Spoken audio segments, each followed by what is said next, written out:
please be seated. Our living symbol tonight is going to be the cross. And the theme is the second of God's great commandments, love of neighbor. But to begin with, we've got a good news and a bad news announcement.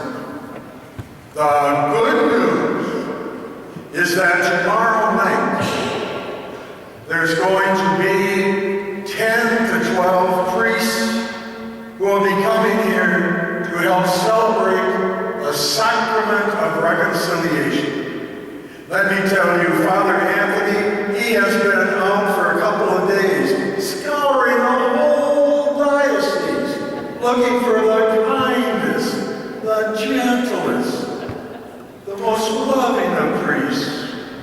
And I think he even got a bishop. You see the bishop of the diocese? Bishop of the diocese, bring a friend, really impressive that you're here, okay? And the bad news is we do have to have a mission collection. There are envelopes in the pews. It's not tonight. It's going to be at the solemn closing of the mission on Thursday night, where that Mass is no longer at 5:15, but it's been moved to 7 o'clock. It will be part of the collection at that Mass. You know, there's a little story that kind of introduces the evening. And it's a story of an elderly man who lives in Idaho. And he and his son every year would go out and plant potatoes. And he was elderly, he needed his son to do a lot of the grow work.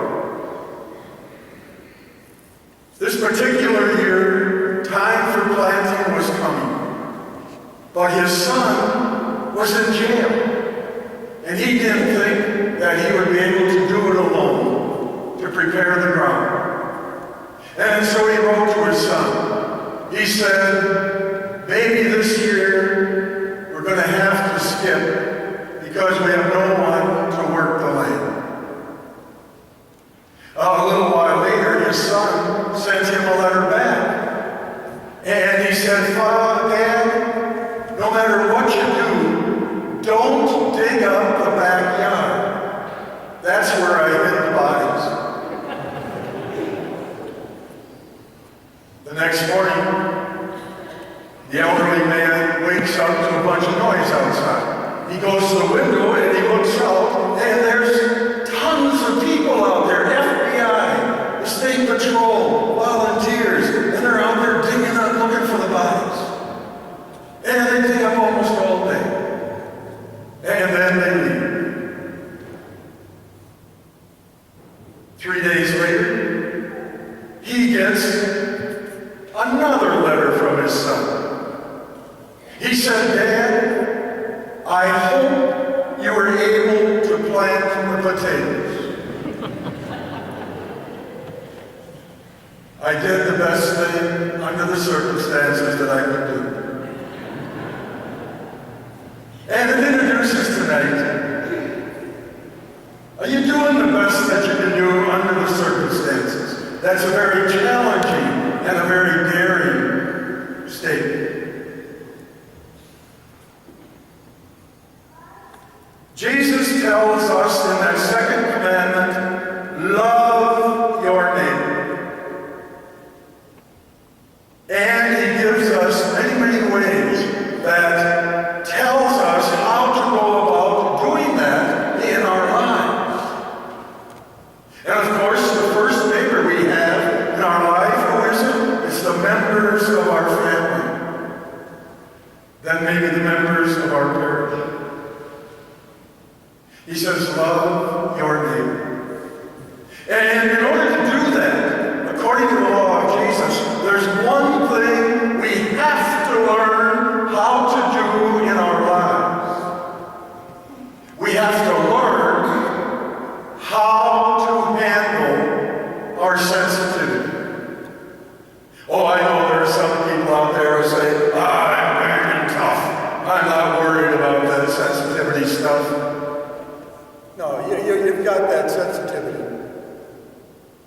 That's the way God made us.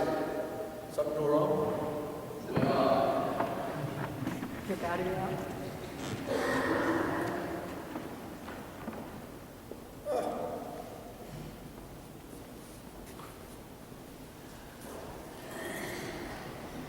My battery ran dead. You know, we have to learn how to handle our sensitivity.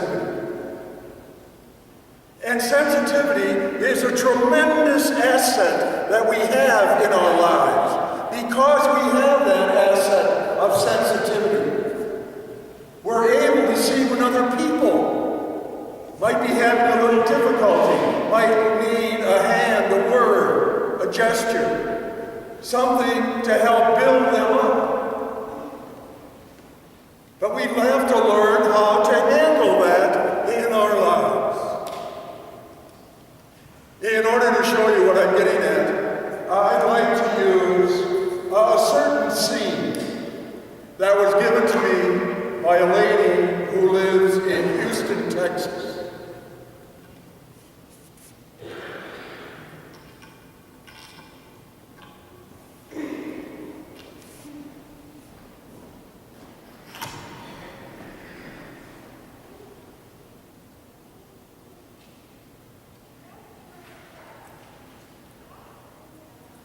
The situation is a couple's 20th wedding anniversary. Now, I could choose any two people for this scene. I could choose brothers and sisters and aunts and uncles and siblings. But she used a husband and a wife, their 20th wedding anniversary. And it's a day that she has been looking forward to for a long time. But she's going to leave it up to him to decide how they're going to celebrate. And the day of the anniversary comes, she takes off work, goes to the beauty parlor, gets all set, goes home, wondering, how are we going to celebrate? How is he going to surprise me? Are we going to go out for a romantic dinner? Or maybe he's going to take us on a second honeymoon. And she's home with all these great thoughts. And the day goes on. And it goes on. And he doesn't call. Because he forgets it's their anniversary. She doesn't know that. And as that day goes on and nobody calls, she starts to go into that all-American sport. She starts to brood. Now you know what brooding is. That's getting on our pity pot, feeling sorry for ourselves, saying nobody loves me, everybody hates me, I think I'm going worms. And in that brooding, there's usually a little movie that goes on inside of our heads. And one characteristic about that movie is, I am always the hero, and you are always the goat. And that movie starts in her head. And he comes in through the door in that movie, and he says this, and she counters with that. Boy, that took care of him. He does this, she does that. That wiped him out too. And the brooding goes on, and it goes on. Pretty soon, she's lying in her coffin. And he's standing there crying. She says, good. He says to his friend, she was such a wonderful wife. Why didn't you tell me that when I was alive? Meanwhile, he has had a good day at work. And he comes in the front door, and he's whistling away, and he says, honey, I'm home. Silence. So he says it again. Hey, honey, I'm home. Silence. She throws a spoon into the kitchen sink to let him know she's in the kitchen. Well, he takes one step into that kitchen, and he's not done. He knows something is wrong. So he looks at her and he says, honey, what's wrong? And he gets that answer that we all love so much. Nothing. Oh, honey, come on, what's wrong? Nothing. Then he makes a bad guess. He says, what happened? Did your mom call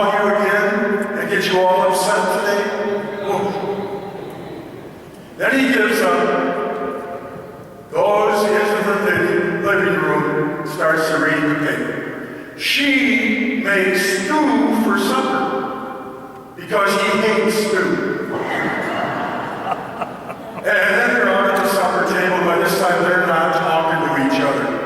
And the kids, they look at their mom and they look at their dad, and they start to feel guilty. What did I do wrong to cause them not to talk to each other? And then she says to one of the kids, tell your dad to cut your meat. He says, tell your mom to butter your bread. And by this time, the family dog is over under the chair. Wants nothing to do with this family. You know, we can kind of smile at something like that. But it's not very funny when it happens to us in our homes.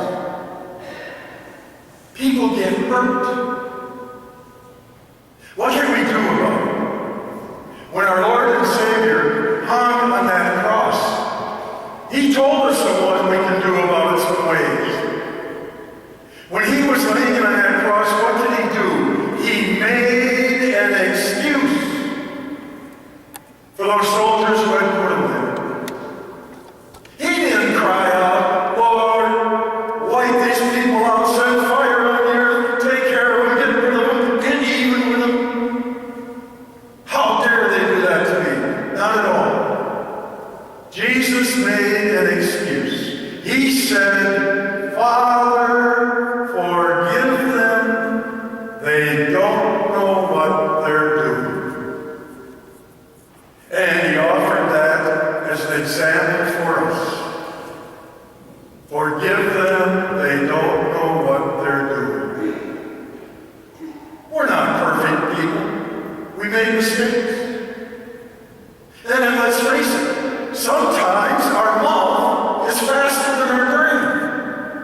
And we spurt out something, and it hurts. And as soon as we say it, we run after it, try to bring it back, but it's too late. It's out there. And it hurts somebody.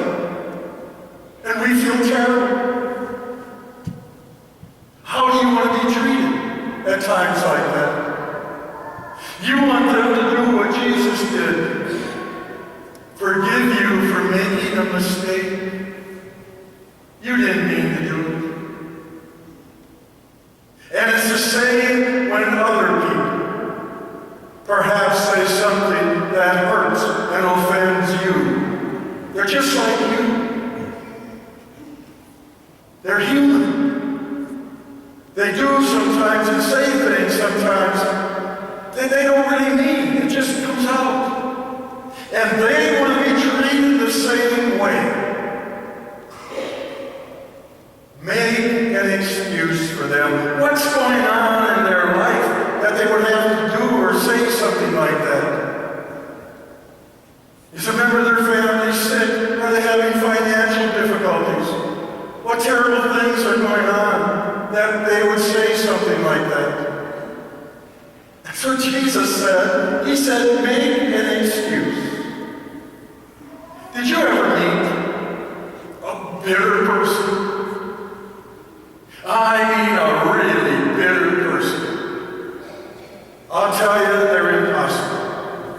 They can't laugh, they can't smile. They're always angry. And if you laugh, they say, don't be a fool. If you smile, they say again, don't be a fool. If you cry, they say, don't be a crybaby. They're terrible. They can't laugh, they can't smile on their face. It dries up like an old prune. I know when I was growing up, there's a guy in our neighborhood. We used to call him Old Prune Face. Terribly angry and bitter man. How do people get that way in their lives? We're not born that way. Who of you has ever looked at a newborn baby and said, bitter person? No, what happens to us? We start to grow. And as we start to grow, we start to reach out in love and friendship, and we're rebuffed.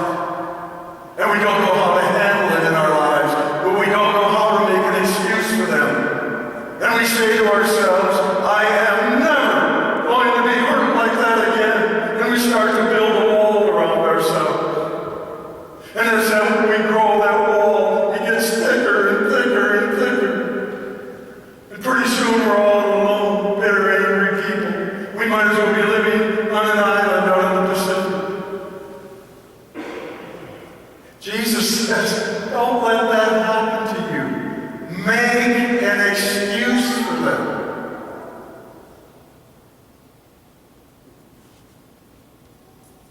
Jesus didn't stop there either. He went on and he said, pray for those who hurt you. Remember that? Pray for those who hurt you. And Jesus wasn't kidding when he said that either, not even a little bit. As a matter of fact, Jesus made that point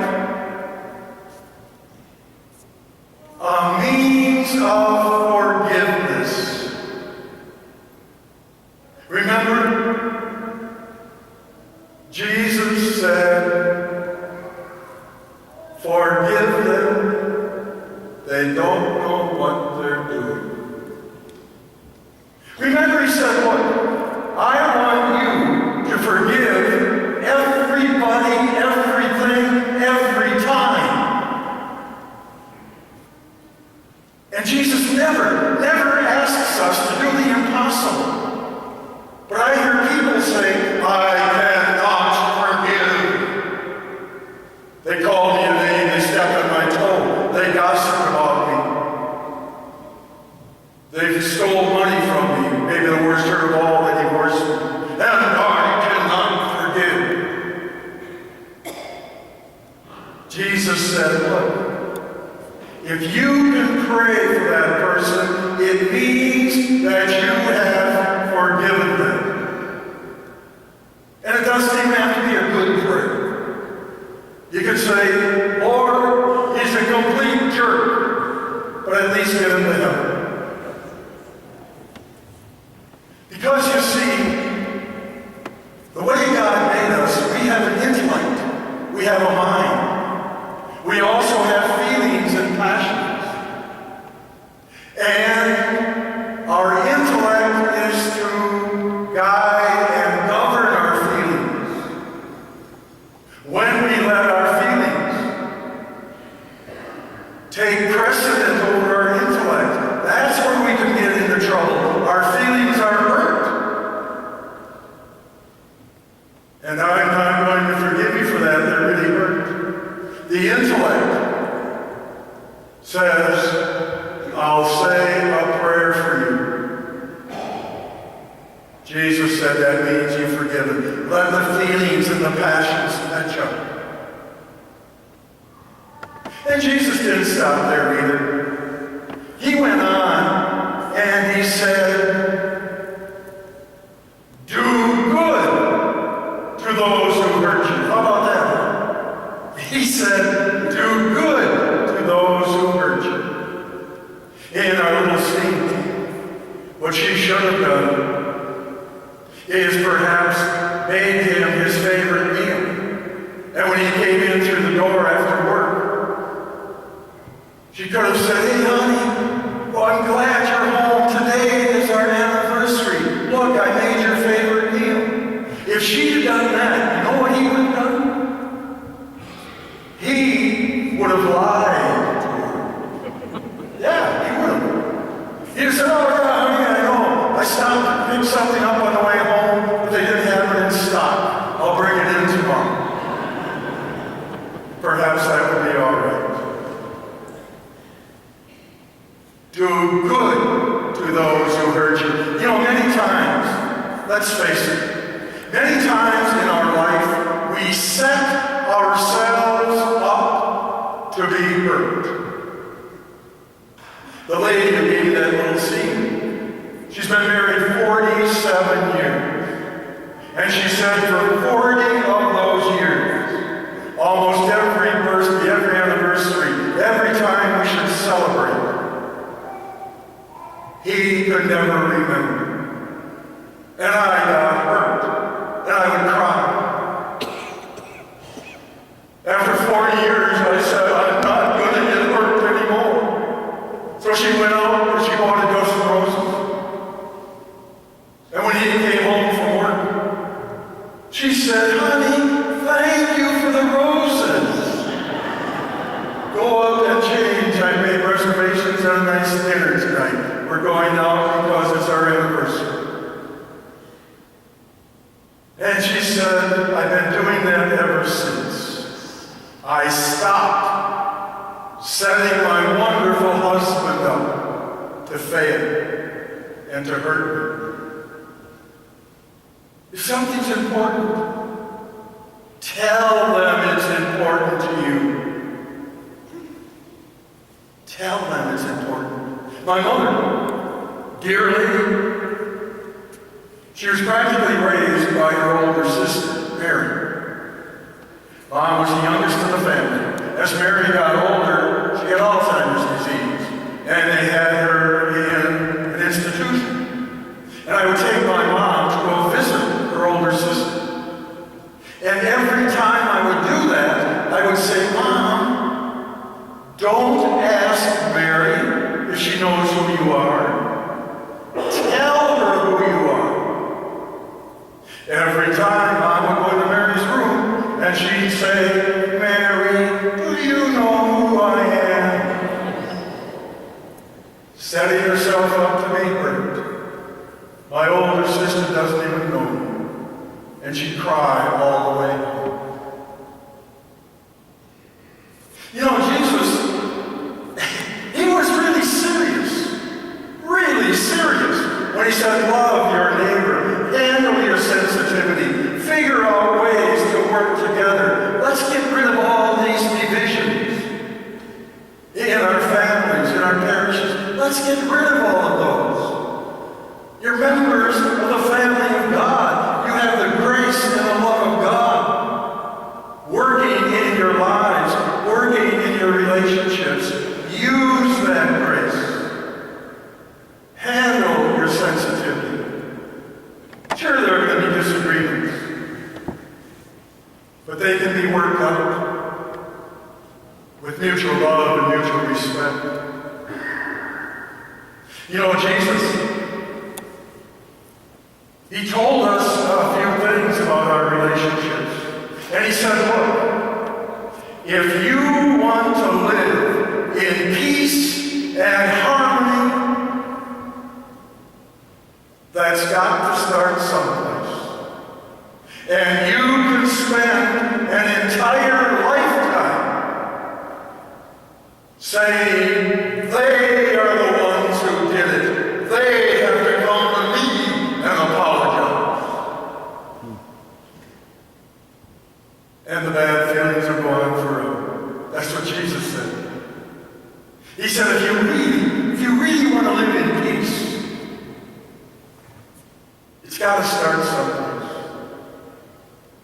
Jesus said it's got to start right here with me. Remember that? Remember that? No matter how much I was hurt, how badly. No matter how much I was disappointed, how badly. Jesus said it's up to me to reach out and make that peace. You say, I do that and they don't listen. That's okay. Try it again next time. There are ways to communicate. We can communicate with our voice. We can communicate with a card, a letter, invite them. You say, they won't come. That's okay. Invite them again next week. They took that teaching of Jesus and they put it into a beautiful poem. They took that poem and they put it to music. Let there be peace on earth, and let it begin the only place it can. Let it begin with me. What number is that? Please rise. We're going to sing that hymn. 592.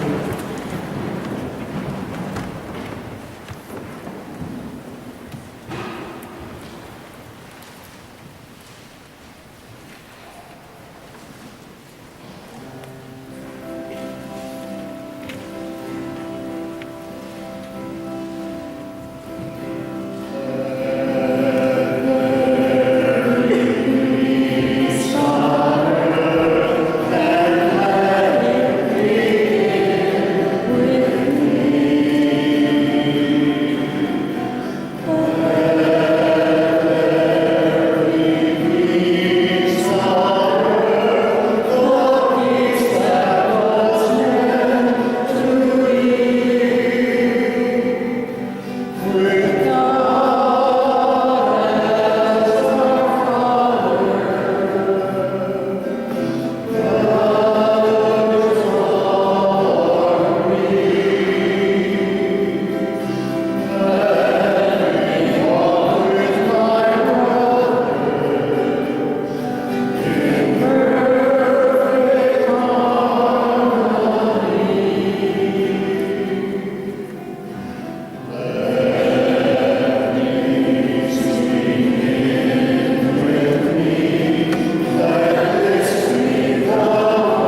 God's call and my response. So far during this mission, we have concentrated on God's call. We'd like for a few minutes to give our response to God's call. And we do it in a very, very special way. We have 4 people designated as ministers of the Bible. And we're going to ask you to come up, just like you do to receive the Eucharist. Put your hand on the Bible and make some kind of commitment. In your own words, yes, Lord, I believe. Yes, I will follow your way, your truth, and your life. Whatever you want to say. After you do that, the minister of the Bible is going to thank you for your act of faith. And then make the sign of the cross on your forehead in silence, taking you back to the day of your baptism, when the priest made that sign of the cross on your forehead to mark you out as a special child of God. So we could ask the ministers of the Bible, please come forward.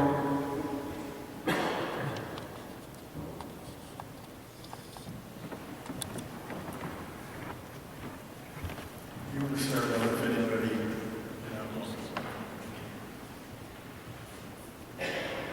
And please rise. We'll start with the front rows. Come up, put your hand on the Bible, and make your commitment.